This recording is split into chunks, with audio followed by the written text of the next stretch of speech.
So this is it. This is Submarines in random battles. I've been playing through these a little bit since they released on Wednesday for the North America server, and I'm recording this on Thursday. It's going up Friday.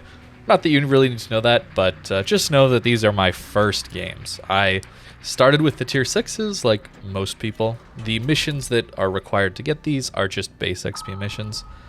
I did mention in the dev blog post from yesterday that it was really good that Wargaming was changing the way you get these.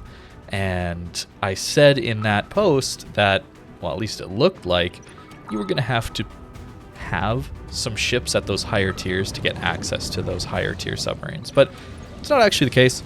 Unfortunately, the way the missions are designed, you can have a tier 5, get your 12,500 base XP, play the tier 6 submarine that you receive for finishing that mission to get the base XP for the next mission that gets you the tier 8s, which then can get you the base XP for the tier 10s. So you can get tier 10s if you have a tier 5 ship, which is not amazing. Yeah, not the best foresight, I guess, by Wargaming on that one, but hey, what are you going to do, right? Can't get everything exactly perfect given the incredibly rushed release of Submarines into random battles. But here they are. You saw us just kill a DD very easily there. I've found that the submarine homing torpedoes are very, very strong against DDs. I don't think that surprises anyone. We've seen a lot of the clips of the submarine torps just just curving ridiculously, probably tighter than most ships in this game can maneuver to hit some things. It's kind of silly, but that's what they can do. So intelligent use of your damage control is going to be very much required. And even when we don't have a full lock on, sometimes the torps just hit things. So just know that you should just be launching torps all the time. Doesn't really matter. You got like a 1 minute cooldown on these ones at tier 6. Cooldown goes up a little bit, but you get more torps and they go longer ranges, and they actually do a little bit better speed as they go up. Also, the speed is greater. The listed speed in the port is based on them having a target to home in on, right? So when the ping is neutralized on this DD here, the torps slow down, and when we get another ping, they speed back up again. That's just kind of how it goes.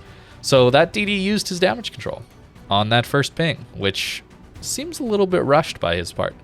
My thought is, since the torps get spotted around that 2.2 kilometer range, I believe, and depending on how big your ship is, that's how long they'll continue to home in for. DDs, of course, get the most amount of homing, so we actually end up hitting this guy. Battleships have the least amount of homing, so when you see the torps, I would suggest that's probably the right time to use your damage control, just because that'll give you the most amount of time to evade. And if you're a battleship, well, we'll see later on, you don't want these things double pinged on you. You do not want that at all costs. You have to save your damage con for the double ping torpedoes about to hit your side. You have to. There's nothing you can... Triple fire doesn't matter. Quad fire, 2 floods, maybe the damage is similar. But I really do think the damage output is so extreme from double ping torps on battleships that you have to save them.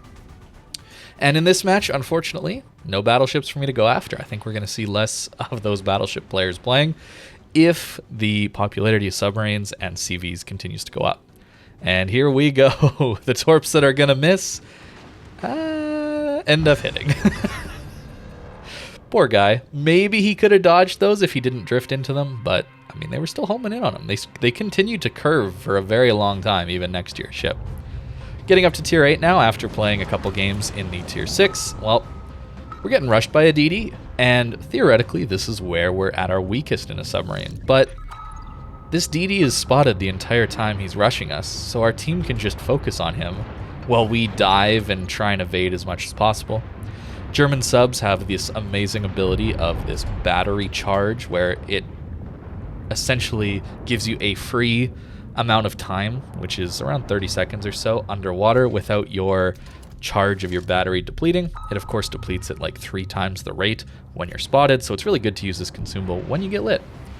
But since this guy was lit and he was forced to smoke up and not continue pursuing us, otherwise, you know, he risks dying to my team, it gives us time to turn around and just nuke him with torps. This guy made the wrong play, unfortunately for him, but we'll show you later on an example where I die to a DD who played pretty well. The scenario was different though. end game versus mid game type of thing where I at least had support of my teammates. Surprising no one, the torpedoes look like they can continue through the water here, but they cannot, so something to be aware of. They haven't actually made it visible when your torpedoes are going to hit the island or not. Seems a little bit ridiculous that they can't at least show you your torpedoes are going to get hit by the island. Also, notice how I wasn't able to dive any deeper there.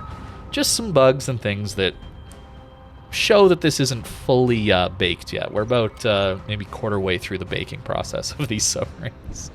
And, well, here's a battleship with 2 pings on him.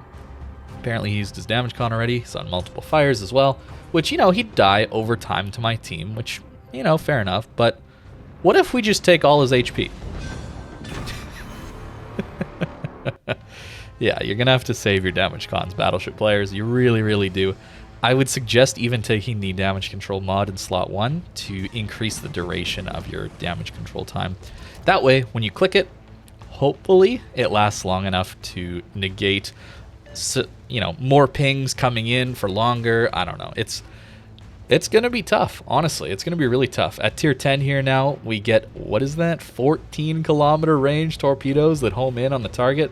So I can just sit in this gap close to my friendly side, ping away. Ping also goes 14 kilometers, and get these homing torps curving around this corner into this Yamato here. We launched them well in advance, and the reload at tier 10 is a little bit longer, but you do get a lot of torpedoes for your trouble as well. Something to note, though, the pings actually reload slower as well, so you can't just spam out pings like you do at lower tiers. So you have to be more intentional about when you ping and actually hitting those targets. Here, unfortunately, I keep missing my double ping. It's really important to get those double pings because there's a few commander skills that give increased duration of the pings lasting on target and giving you extra damage. So not only does the double ping naturally just ignore torpedo protection and give you those citadel hits, which give you those insane devastating strikes, but a captain skill actually gives you 15% more damage when you get a double ping as well. So really, really good regardless of the ship type when you take that skill to get those 2 pings on target. So that's where the skill I think is going to come into play, is people who are really good at leading and getting those 2 pings. That's going to be really, really important.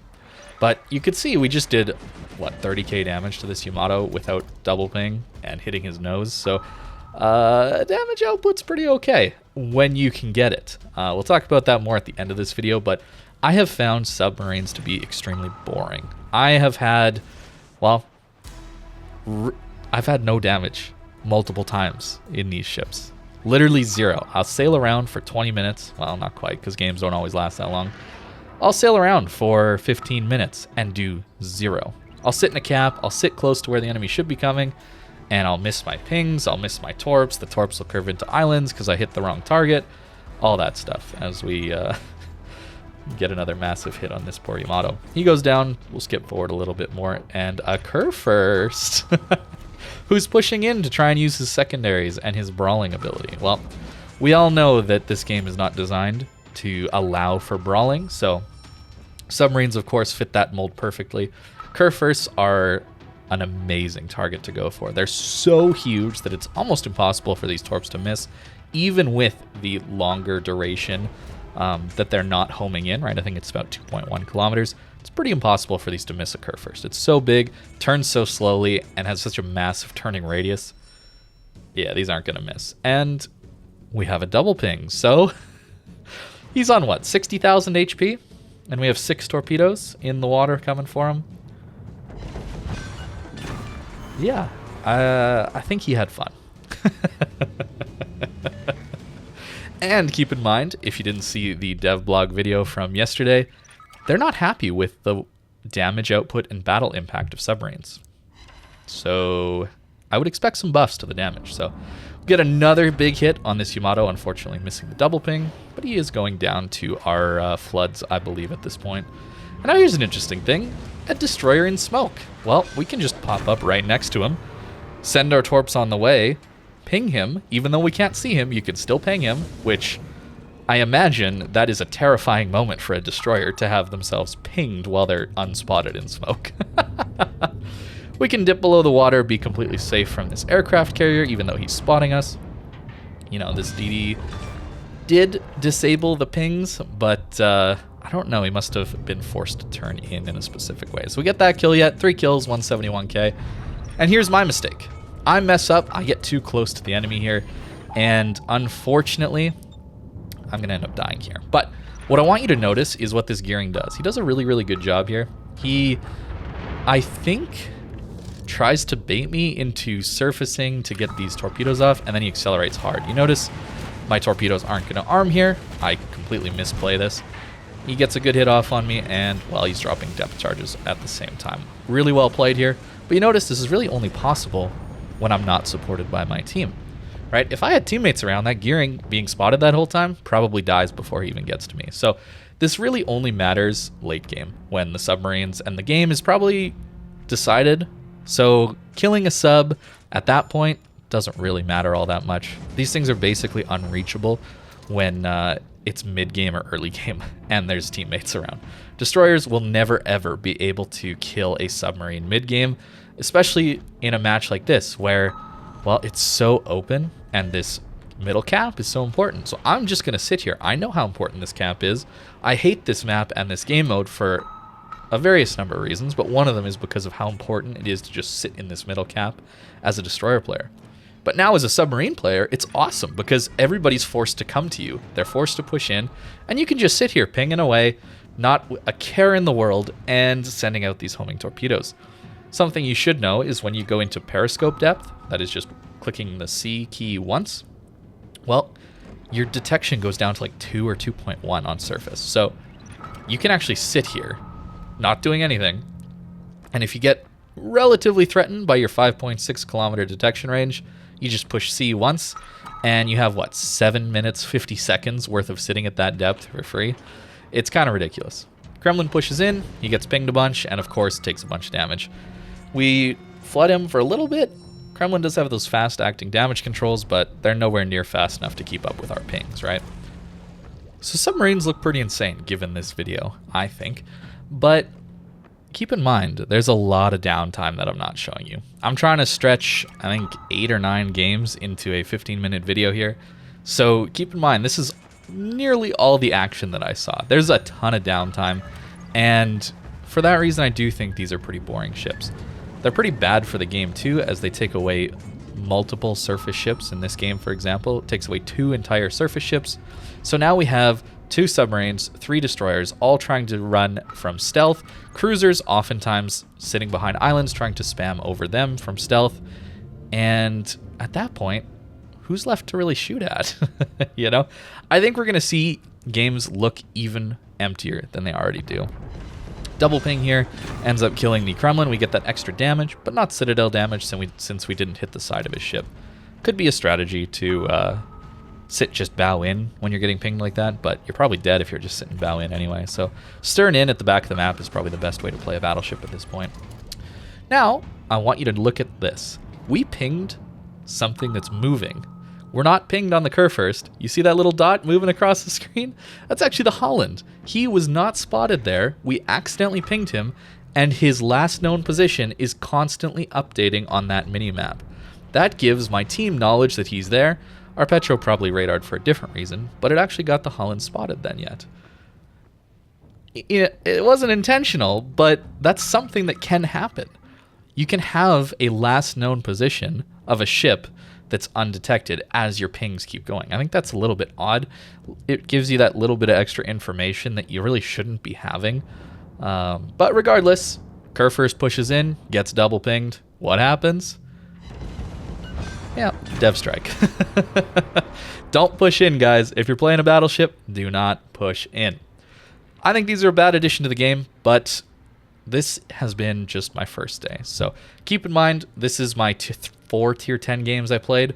That first one you saw, no damage. This second game, well, that was the 171k game where I died to that gearing player who played it pretty well.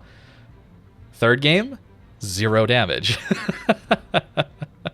And fourth game, we got this one, which did 116k nuking battleships. So to me, it seems like it's just an all or nothing. You're either bored, doing nothing, essentially useless, filling a slot that you really shouldn't be filling, or you're just ruining one particular person's game, forcing them to go to port right away. Whether it's a cruiser, destroyer, battleship, doesn't matter.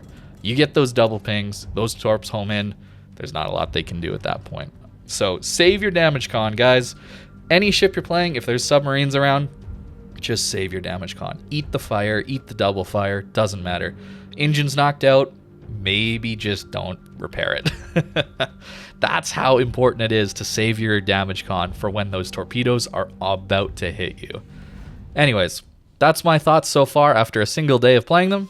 It's probably going to change, so keep an eye out for more videos like that. But I really appreciate you guys watching this video, and I hope you have a great rest of your day.